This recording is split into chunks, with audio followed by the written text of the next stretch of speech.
ठहरते थे।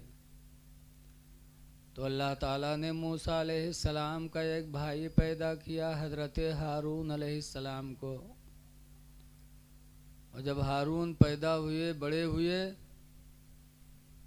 तब अल्लाह ताला ने फरमाया, मूसा सनशुद्दु अदूदक बिअखीका, ऐ मूसा हमने तेरे बाजू को तेरा भाई पैदा करके मजबूत कर दिया। अभी तक तू अकेला था, कमज़ोर था, बादशाह वक्त के दरबार में मेरी वहदानियत का पैगाम ले जाना था, लेकिन अब तू अकेला न रहा। सनशुद्दु अदूदक बिअखीका, ऐ मूसा मैंने तेरे बाजू को मजबूत कर दिया, बिअखीका तेरा भाई पैदा करके। अब दो लोग हो गए, अब दोनों भाई मेरी वहदानियत का पैगाम फिरौन के पास लेके जाओ। लेकिन किस तरह जाओ, कैसी बोली बोलना? अल्लाह ताला ने कुरान करीम में फरमाया, क़ूला लहू क़ौलन लय्यिना, तुम दोनों उससे नरमी में बोलना। कौलन लय्यिना, नर्म बोली बोलना। बादशाह वक्त है, मिजाज बुलंद है, नर्म आवाज में कुछ कहोगे तो हो सकता है तुम्हारी बात बेकार ना हो। अल्लाह तो सब कुछ जानता था बेकार होगी कि नहीं होगी, लेकिन अल्लाह ने फरमाया नरमी में बोलना। पता चला कि कलाम मौका महल के मुताबिक होना चाहिए। ये नहीं कि हम एक गरीब आदमी से जैसे बात करें वैसे बादशाह वक्त से बात करें तो हमारी जाहिलियत होगी। एक आम आदमी से बात करें और एक प्रधानमंत्री से बात करें तो दोनों में फ़र्क होगा कि नहीं होगा? और एक सा बात करोगे तो आप नासमझ माने जाओगे। अल्लाह ने फरमाया नरमी से बोलना। अल्लाह के कलाम से पता चला कि गुफ्तगू मौका महल के मुताबिक करनी चाहिए।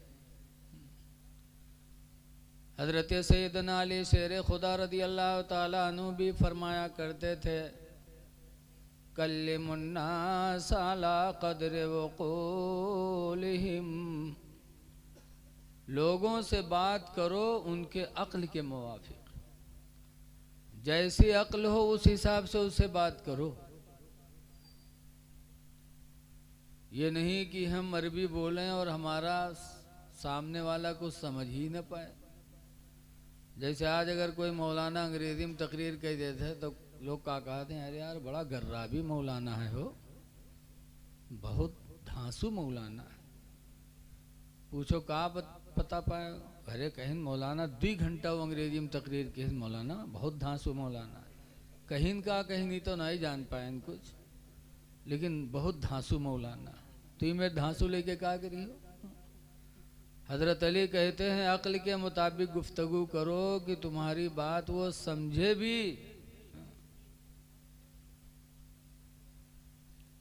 वरना फिर आपकी बात सर के ऊपर से चली जाएगी। एक किताब है मुख्तसरुल मानी, बलागत की एक किताब है, दुरूसुल बलागा भी है, तलखीसुल मिफ्ताह भी है। उन सब में एक कलाम की तारीफ़ की गई कि सबसे अच्छा कलाम कौन है, सबसे अच्छी बोली कौन है। तो बताया गया कि मुक्तदे हाल के मुताबिक जो बोली हो वही बोली सबसे अच्छी। हालत जैसी हो वैसी ही गुफ्तगू की जाए तब तो गुफ्तगू अच्छी होती है, वरना फिर बेकार। वो तो वैसे ही जैसे मौलाना अब्दुल मुस्तफ़ा आदमी अलैहिर्रहमा लिखते हैं कि एक नवाब साहब थे और नवाब लोग बड़े घराने के होते हैं, उनको हर इल्म होता है, उर्दू अरबी फ़ारसी सब जानते थे नवाब साहब। एक दफ़ा 10-12 देहाती तैयार हुए, कहीं चलो नवाब साहब से खैरियत ले आवा जाए, काफ़ी दिन हुआ मुलाकात नहीं हुई। तो 10-12 देहाती हुआ बटूर के पहुँचे और सलाम की न सलाम अलैकुम। तो नवाब साहब ने जवाब दिया वालेकुम अस्सलाम, और उसके बाद खैरियत भी पूछ ली उसी में। और खैरियत पूछी तो अरबी उर्दू फारसी तीनों मिलाई के, यही हमारे आगे बैठी है,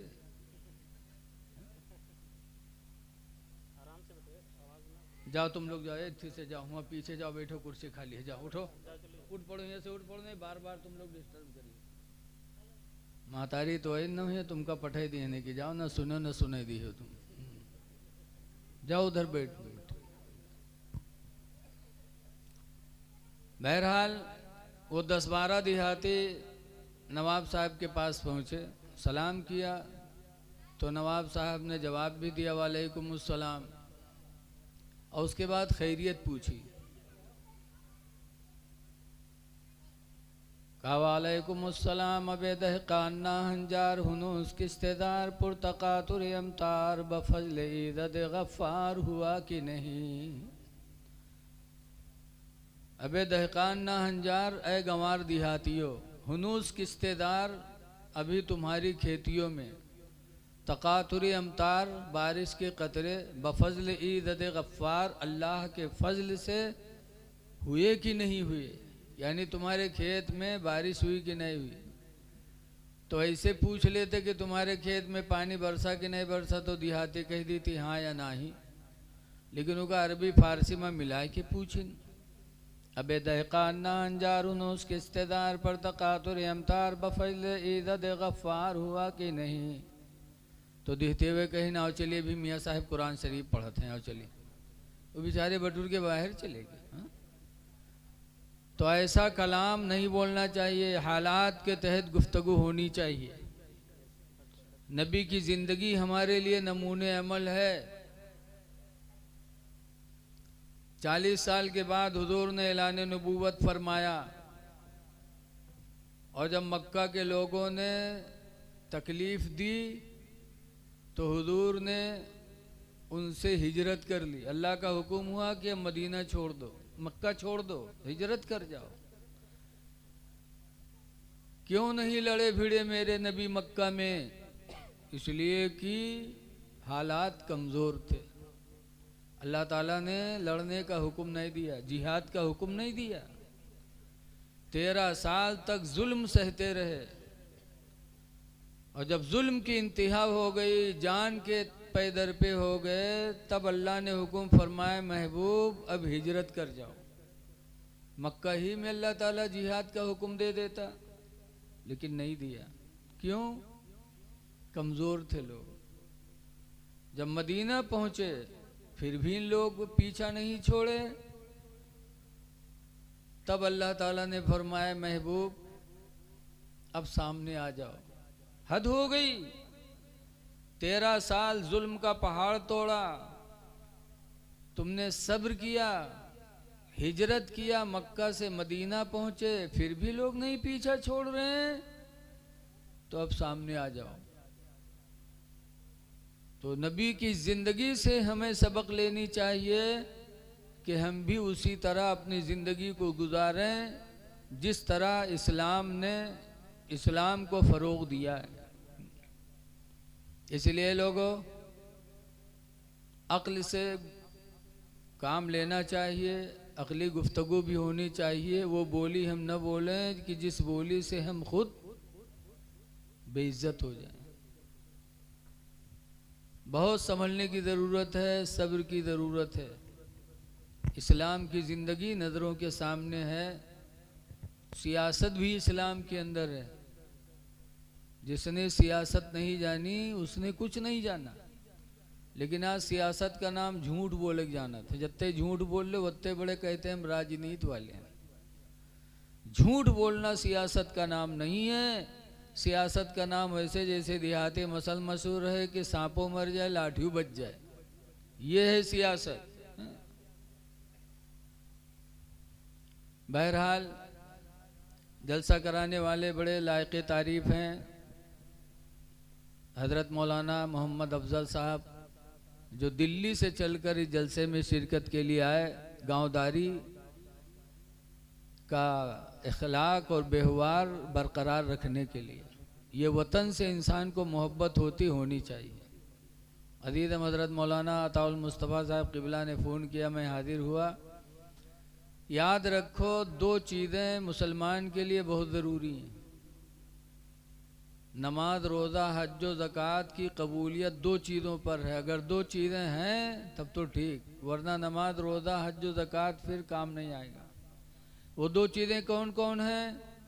नंबर एक पर ईमान और दूसरे नंबर पर रिज़्क़ हलाल। अगर ईमान सलामत है और हलाल रोज़ी है तो नमाज भी कबूल होगी इंशाअल्लाह, रोज़ा भी कबूल होगा, हज भी कबूल होगा। और ईमान में से एक को अगर गड़बड़ है तो मामला सब बेकार है, जान लो। ईमान नंबर एक पर ज़रूरी है, ईमान। और ईमान कहते किसे हैं? अल्लाह ताला ने कुरान करीम में फरमाया, फला व रब्बिका ला युमिनून, ऐ महबूब तुम्हारे रब की कसम लोग ईमान वाले नहीं हो सकते, हत्ता युहक्किमूका, यहाँ तक कि लोग तुमको अपना हाकिम मान लें। जब तक तुमको अपना हाकिम नहीं मानेंगे ईमान वाले नहीं हो सकते। अच्छा ये बताओ, सुभान अल्लाह पे घरे जाइए हो तब कही हो, कब कही हो बताओ? मिलादे नबी में आए हो, जिक्र की महफिल में आए हो, सुभान अल्लाह कहोगे सवाब भी मिलेगा और जिक्र में आपकी शिरकत भी हो जाएगी, आप सुनने वाले भी होंगे, जिक्र करने वाले भी होंगे। लेकिन बहुत से लोग हैं मुँह में पुकार भरे बैठे हुए हैं, तो कैसे सुभान अल्लाह कहें? आज बहुत से लोग सरकार का नाम लेते हैं और मुँह में पुकार भरे रहा था। ऐलम मोहम्मद भी कहो, मुँह में पान भी रखो, तो ये नबी से मोहब्बत है? ये झूठी बोली। आशिके रसूल की निशानी ये है, किसी कहने वाले ने कहा, 1000 बार बशोयम दहज़ मुझको गुलाब, 1000 मर्तबा अगर मैं मुझको गुलाब से अपने मुंह को धुल लूं, फिर नामे सरकार लूं, फिर भी मैं बेअदबी समझता हूं। ये एक आशिक का मिजाज है। ये मोहम्मद से मोहब्बत की मिसाल नहीं है। ऐलम मोहम्मद भी करो और मोहम्मद के नाम के आगे सल्लल्लाहु अलैहि वसल्लम न कहो तो आप बखील होंगे। नबी का नाम आया और दरूद न पढ़ो तो बखील, और बखील जन्नती नहीं हो सकता।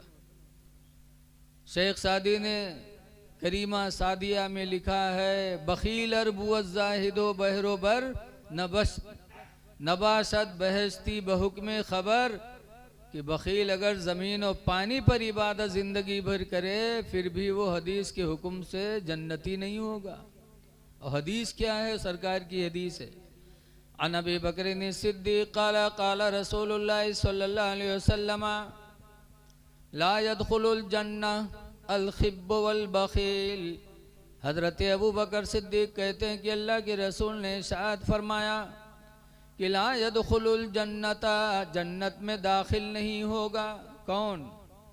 अल खिब्बु, धोखा देने वाला, वल बखील, और बखीली करने वाला।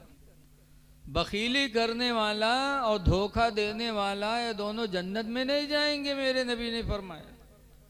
तो सरकार का नाम लो और दरूद न पढ़ो तो बखील, और बखील की बख्शिश नहीं। सरकार का नाम पाक जब भी आए तो हम ज़रूर दरूद शरीफ पढ़ें। और सुन्नी की पहचान है कि उनके नाम पाक पर अंगूठा और शहादत की उंगली लगा के चूम के अपने आँखों पे रखे। हुजूर सल्लल्लाहु अलैहि वसल्लम मस्जिद नबवी में थे, हज़रत बिलाल ने अज़ान पढ़ी और जब सरकार का नाम आया तो लिखा है क़ब्बला इबहामैनी अबू बकरिन व वदा अला ऐनैही, कि हज़रत अबू बकर सिद्दीक़ ने अपने दोनों अंगूठों को चूमा और अपने दोनों आँखों पे रखा। वक़ाल क़ुर्रतु ऐनी बिका या रसूल अल्लाह, और फरमाया मेरे दोनों आँखों को ठंडक पहुँचती है आपके नाम मुबारक से। जब हज़रत अबू बकर सिद्दीक ने अंगूठा चूमा और आँखों पे लगाया तो सरकार ने फरमाया मन फ़अला मिस्ला मा फ़अला खलीली, जो उस तरह करेगा जिस तरह मेरे दोस्त अबू बकर ने किया है। अना तालिबुहु फी सुफूफि यौमिल क़ियामह, तो सरकार फरमाते हैं क़यामत की सफ़ों में मैं उसको तलाश करूँगा। ये है सहाबा की मोहब्बत कि जब सरकार का नाम आता था तो अंगूठा चूमते थे, आँखों पे रखते थे।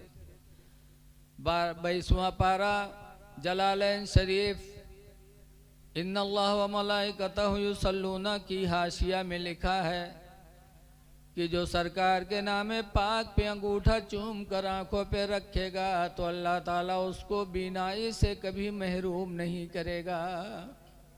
सरकार के नाम की बरकत से आँखों की रोशनी को अल्लाह बरकरार रखेगा। इसलिए लोगों, नबी से सच्ची मोहब्बत करो, और मोहब्बत की निशानी यही नहीं है कि सिर्फ हम चिल्ला के कह दें हमें सरकार से मोहब्बत है, नहीं, हमें अमली जामा पहनाना पड़ेगा। सरकार के उसूल को हमें अपनाना पड़ेगा। हुजूर गौसे पाक रदी अल्लाह अन्हु की 11वीं करने वालों, गौसे पाक को ऐसे दुनिया ने नहीं माना है। उन्होंने नबी की सुन्नतों पर अमल किया, अल्लाह के फरमान पर अमल किया, और इस तरह अमल किया कि दुनिया उनको मानने के लिए मजबूर हो गई।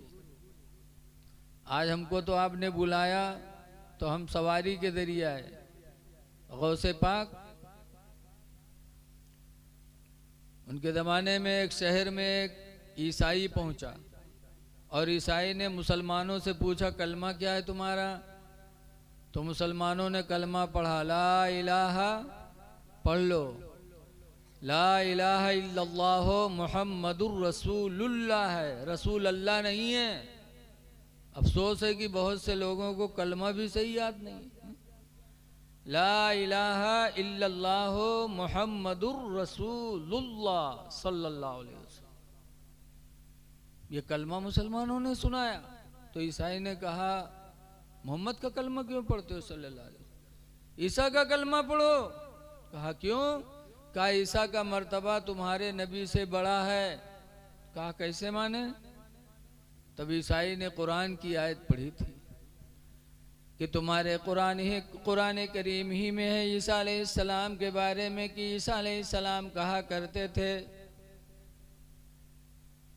इन्नी उबरीउलक महावल अबरस व उहयिल मौता बिइज़्निल्लाह।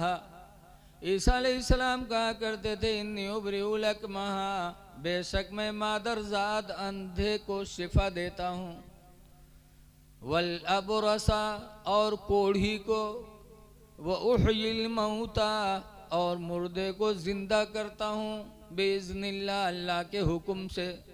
तो उसने कहा ईसा पैगंबर तो अंधों को आँख देते थे, कोढ़ियों को शिफा देते थे, मुर्दों को जिंदा करते थे, क्या आपके नबी ने भी किया? तुम्हारे कुरान ही में है कि ईसा एक काम करते थे, और तुम्हारे नबी के बारे में कहीं लिखा हो कि तुम्हारे नबी मोहम्मद सल्लल्लाहु अलैहि वसल्लम ने मुर्दों को जिंदा किया हो, किसी अंधे को आँख दिया हो, किसी कोढ़ी को ठीक किया हो? कुरान में है कहीं? अब मुसलमान चुप। कहा हाँ यार, ये तो नहीं है कुरान में कि हमारे नबी ने भी अंधे को आँख दिया, कोढ़ी को शिफा दिया, मुर्दे को जिंदा किया। कुरान में तो मेरे नबी के बारे में नहीं है, और ईसा के बारे में है कुरान में।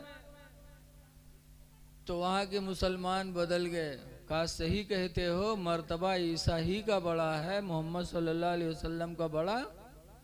बोलो तो निहा नहीं करो यार, मेरी बात समझ में आ रही कि नहीं आ रही? तुम लोग चुप हो जाओ बिटिया, ये जहाँ रही हैं कचकच कचकच की है जरूर, अल्लाह जाने इनके मुंह में का होगा। कि जहाँ बैठी हैं खामोश न बैठी। वो तो वैसे है जैसे तीन आदमी झगड़ा करत रहे हैं आपस में। एक मुसाफिर पहुंचा, कहीं काहे लड़त है यार तुम लोग? कहीं ने एक मामले में हम तीनों लड़ रहे हैं। कहा क्या मामला है बताओ। लड़ो ना बताओ, हो सकता है मेरे समझ में आए बता दूं। तो तीनों ने कहा मामला यह है कि हम तीनों का दावा है कि सबसे बड़े झूठे हम हैं। ये कहता हम बड़े झूठे, ये कहता हम कहता मैं सबसे बड़ा झूठा हूँ।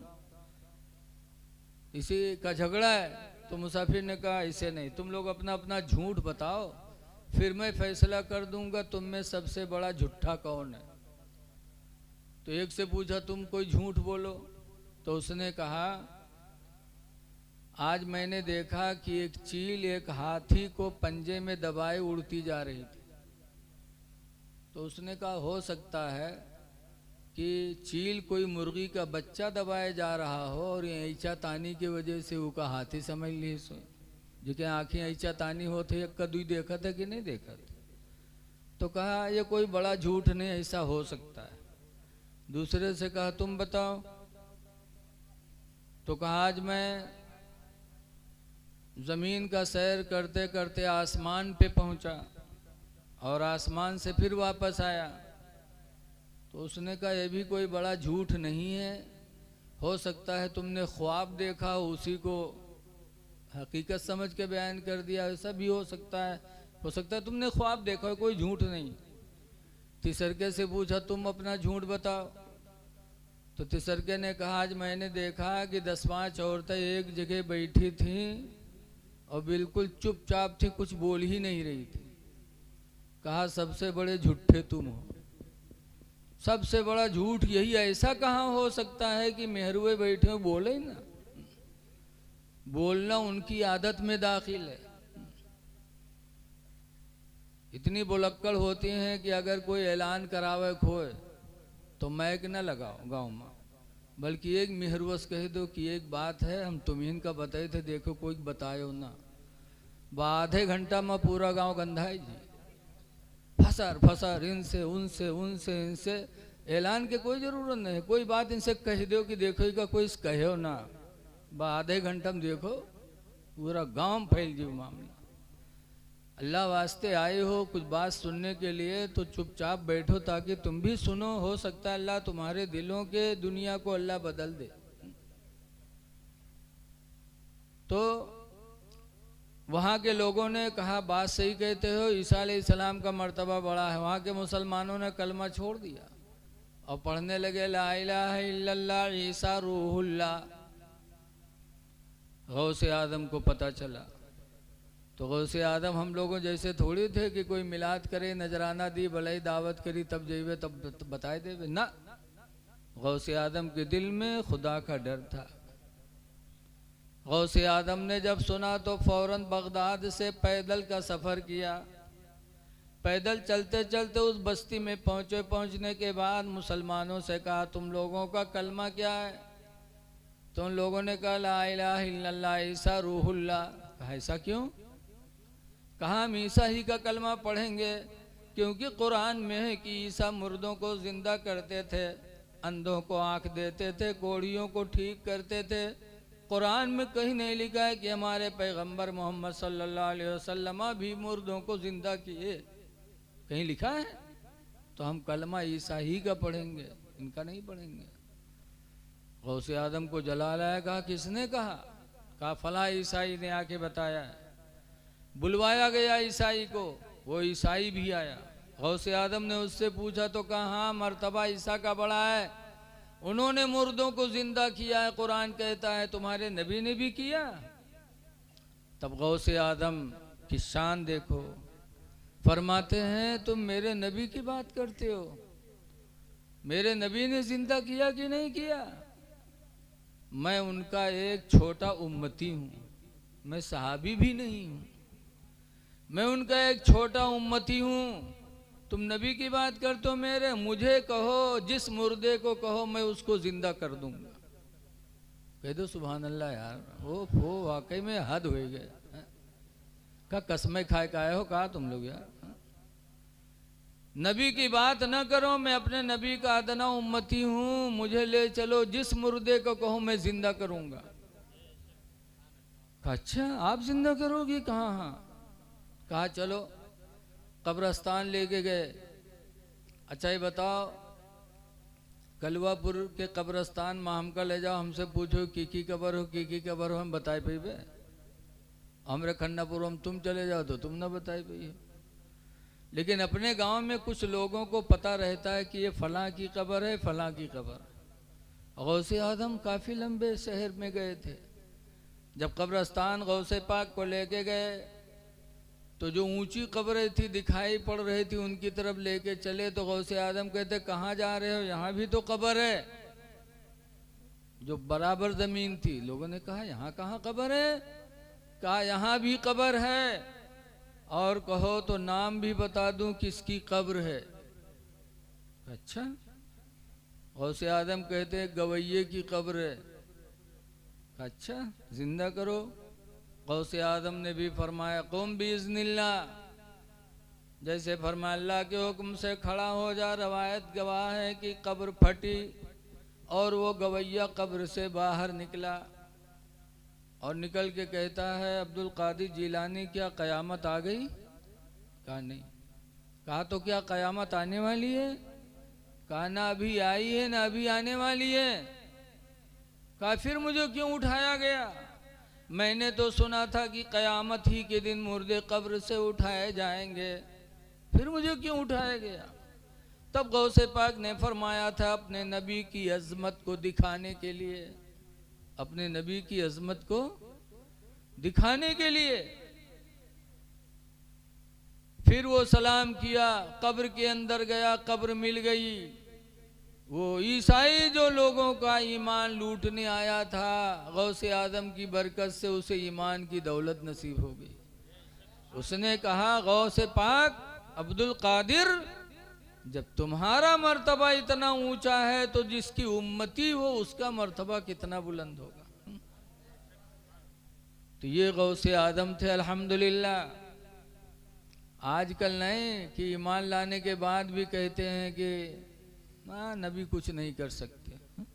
गौसे पाक का ईमान क्या था कि तुम मेरे नबी की बात करते हो, हम तो उनके उम्मती हैं, हमको कहो, जिस मुर्दे को कहो मैं जिंदा कर दूं। आज ईमान लाने के बाद लोग भाग जाते हैं, कहते हैं नबी कुछ नहीं कर सकते माज़अल्लाह। वो तो वही अबू कुफ़ार का भी अकीदा था कि जो नबी होगा हम जैसा नहीं होगा। अबू जहल एक मर्तबा मुट्ठी में बंद करके कंकरियां लेके गया था। कहा था मोहम्मद आप नबी हैं? कहा हाँ। कहा जो नबी होगा उसे गैब की खबर रखता होगा, वो बंद चीज़ों को भी वो जान लेता होगा, नबी होगा। अगर तुम नबी हो तो बताओ मेरी बंद मुट्ठी में क्या है?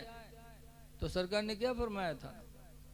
फरमाया था मैं बता दूं कि तेरी मुट्ठी में क्या है, या जो तेरे मुट्ठी में है वो खुद बता दे कि मैं क्या हूं। कहा ऐसा भी हो सकता है? कहा ऐसा भी हो सकता है। अल्लाह के रसूल ने जो हुक्म दिया तो अबू जहल की बंद मुट्ठी में कंकरियों की से आवाज़ आई, ला इलाहा इल्लल्लाह मुहम्मदुर रसूलुल्लाह सल्लल्लाहु अलैहि वसल्लम। जब कंकरियों ने कलमा पढ़ के सुनाया, नबी की रिसालत की गवाही दी, तो अबू जहल ने उठा के कंकरियों को फेंका और कहा हद हो गई, मोहम्मद का जादू इन पर भी चल गया। मातल्लाह, नसीब में ईमान नहीं था, ईमान होता तो फौरन ईमान ले आता, कलमा पढ़ लेता। ऐ लोगों याद रखो, बगैर ईमान के अल्लाह हमारी कोई भी इबादत कबूल नहीं करेगा। ईमान नाम है नबी करीम सल्लल्लाहु अलैहि वसल्लम से सच्ची मोहब्बत का। एक बात और सुन लो, इस्लाम की सबसे पहली लड़ाई का नाम क्या है? जंगे बद्र। क्या नाम है? अब्बास सरकार के चचा, वो भी कुफ्र में थे, तो बद्र में हुजूर से लड़ने आए थे। और जब लड़ने घर से निकले थे तो अपनी बीवी को एक थैली में दिरहम और दीनार भर के दिया था, सोना चांदी। कहा बीवी मैं जंग में जा रहा हूँ, पता नहीं मरूं कि जीऊं। अगर जी गया तो कोई बात नहीं, अगर मर गया तो इस दौलत से तुम अपनी ज़िंदगी गुजारना। अब आए जंगे बद्र में, अल्लाह ने कामयाबी दे दी मेरे पैगंबर को, तो अब्बास पकड़े गए, बहुत से लोग पकड़े गए और कैदी बनाकर मदीना लाए गए। तो सरकार ने फरमाया चचा अब्बास फिदिया दे दो, छुटकारा ले लो। कहा बेटा मेरे पास तो कुछ है भी नहीं भतीजे, जानते हो मैं गरीब आदमी हूँ, कंगाल हूँ, मेरे पास कुछ नहीं है। कहा तो पास में कुछ नहीं, घर से मंगा के दे दो। कहा बेटा ये भी जानते हो मैं गरीब आदमी, मेरे घर में भी कुछ नहीं है। तो हुजूर ने फरमाया चचा अभी तो तुम दिरहमो दीनार सोना चांदी की थैली भरी हुई अपनी बीवी को देकर आए थे, वो थैली क्या हुई? उस जमाने में कोई इंटरनेट थोड़ो रहा है, न मोबाइल था। अब्बास सुन करके कांपने लगे कि रात की तारीकी में हमने अपनी बीवी को थैली दिया था और ये मदीने में रह करके सब कुछ बता रहे हैं, मेरी बीवी के सिवा कोई नहीं जानता, लेकिन मदीने में रहकर इन्हें सब चीज़ों की खबर है। तो हज़रत अब्बास ने कहा था मोहम्मद खुदा की कसम ये बात किसी को मैंने बताई नहीं, तुम मदीने में बैठकर खबर दे रहे हो, खुदा की कसम नबी वही होगा जो गैब की खबरें बताएगा। मैं गवाही देता हूँ अशहदु अल्ला इलाहा इल्लल्लाह, मैं गवाही देता हूँ कि अल्लाह के सिवा कोई इबादत के लायक नहीं, व अन्ना मुहम्मदन अब्दुहु व रसूलुहु, और मैं गवाही देता हूँ कि मोहम्मद अल्लाह के बंदे और उनके रसूल हैं। हजरत अब्बास ने नबी का इल्म गैब देखा तो ईमान लिया। ये सुनकर हजरत अब्बास पर राशा हुआ तारे, ये सुनकर हजरत अब्बास पर राशा हुआ तारे, कि पैगंबर तो रखता है दिलों की भी खबरदारी। इसलिए लोगों ईमान रखो। बरेली शरीफ में एक अल्लाह वाले थे जिनका नाम था धोखा शाह। क्या नाम था उनका? धोखा शाह। बड़े बुजुर्ग थे वो। एक दफ़ा बरेली के कुछ लड़के, इम्तिहान होने वाला था तो पहुँचे, कहा हजरत दुआ कर दो हम सब पास हो जाएं। तो धोखा शाह ने कहा जाओ तुम सब पास हो जाओगे। खुशी खुशी वो लोग चले गए, अपने साथियों को बताया तो उनके कुछ साथी फिर आए उनके पास, तो कहने लगे हजरत हम लोगों का भी इम्तिहान होने वाला है, दुआ कर दो हम लोग पास हो जाएं। तो उन्होंने कहा जाओ तुम सब फेल हो जाओगे। तो रोए लगे लड़के, कहीं हम लोग कौन बिगाड़े रहे हैं जो आप हमको बद्दुआ कर रहे हो?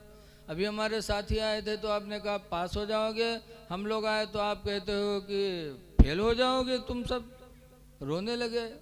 तब धोखा शाह करीब आए और कहने लगे रो नहीं, मेरा नाम है धोखा, मैं उल्टा काम करता हूँ।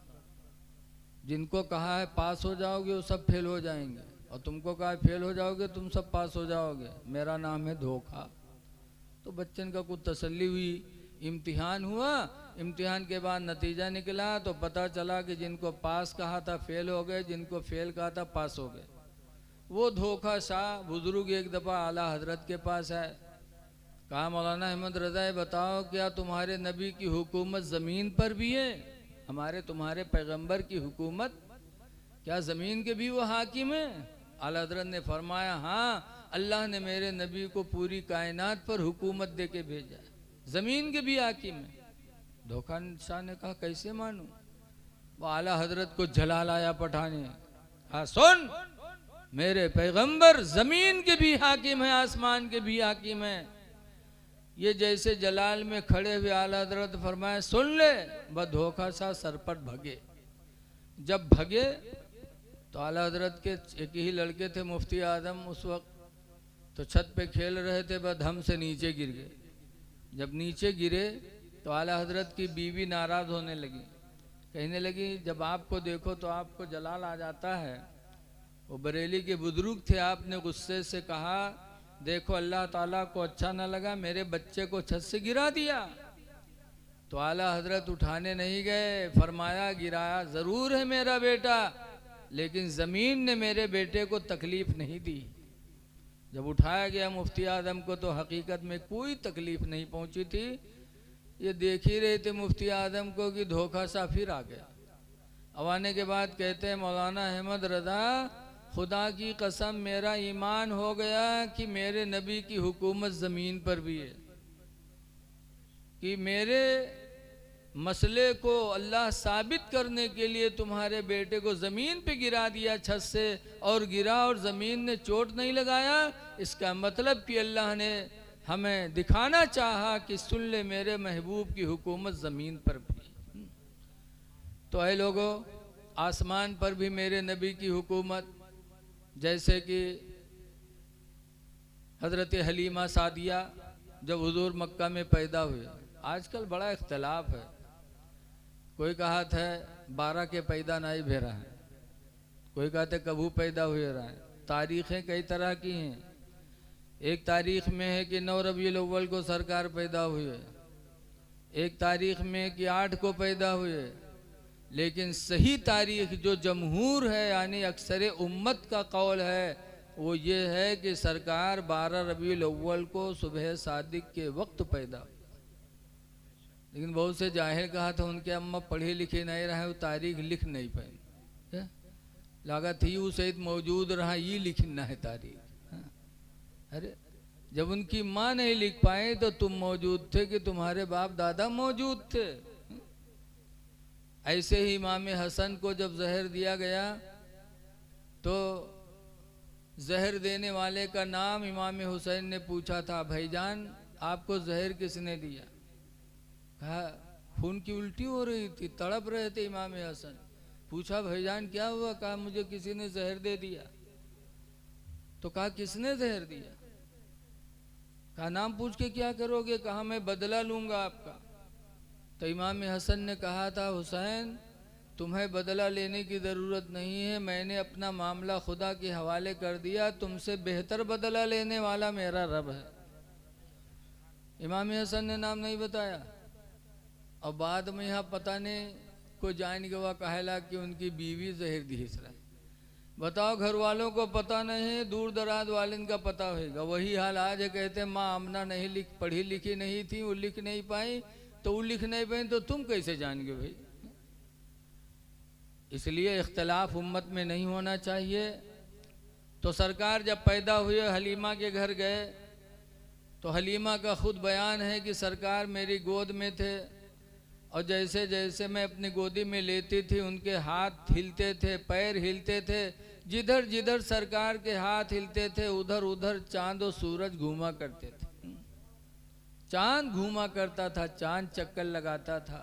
बचपन में मेरे नबी की ये फजीलत कहने वाले आला हजरत इमाम अहले सुन्नत रदी अल्लाह ताला अन्हु फरमाते हैं कि चांद झुक जाता जिधर उंगली उठाते महद में, महद यानी माँ की गोद में। चांद झुक जाता जिधर उंगली उठाते महद में, और क्या ही चलता था इशारों पर खिलौना नूर का। ये नबी की हुकूमत की शाहिद ज़ाहिरी मिसाल है कि मेरे नबी की हुकूमत अल्लाह ने ज़मीनों पे भी किया था, आसमानों पर भी किया था। तो इसलिए कुरान कहता है कि जब तक नबी को अपना हाकिम नहीं मानोगे जब तक तुम ईमान वाले नहीं हो सकते। और दूसरी बात ये भी रखो कि जो लोग कहते हैं नबी इंसान हम भी इंसान, हमरे तुमरे मेहरुआ बलाए नहीं आवत है जो उन कमाए खवावा जाते हैं, बलाओ यार तो जाते बाहर। और नबी इशारा कर देते तो डूबा सूरज वापस आता, चांद दो टुकड़े हो जाता। ये नबी की हुकूमत नहीं है।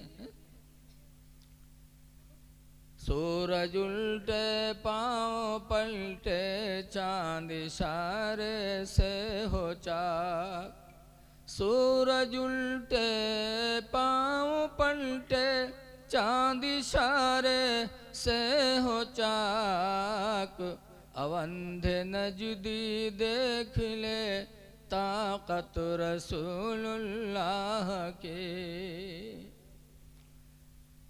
ईमान और हलाल रोज़ी, ये दोनों चीज़ें बहुत ज़रूरी हैं। गौसे पाक ये रिज़्क़े हलाल की बरकत ही थी, रिज़्क़े हलाल की बरकत थी कि गौसे आदम ऐसा चमके। और देखो हमारे तुम्हारे इमाम आज़म अबू हनीफ़ा रहमतुल्लाह अलैह, जिनके हम लोग मानने वाले हैं, कूफा में एक जनाजा हुआ तो मिट्टी देने गए इमाम आज़म कब्रस्तान, तो कब्र में रख रहे थे, देरी थी और धूप बहुत तेज़ थी, तो कब्रस्तान के किनारे एक मकान बना था, उसकी दीवार के साए में कुछ लोग बैठ गए। इमाम आज़म धूप में खड़े रहे। लोगों ने कहा धूप बहुत तेज़ है, आ जाइए दीवार के साए में बैठ जाइए। तो इमाम आज़म कहते हैं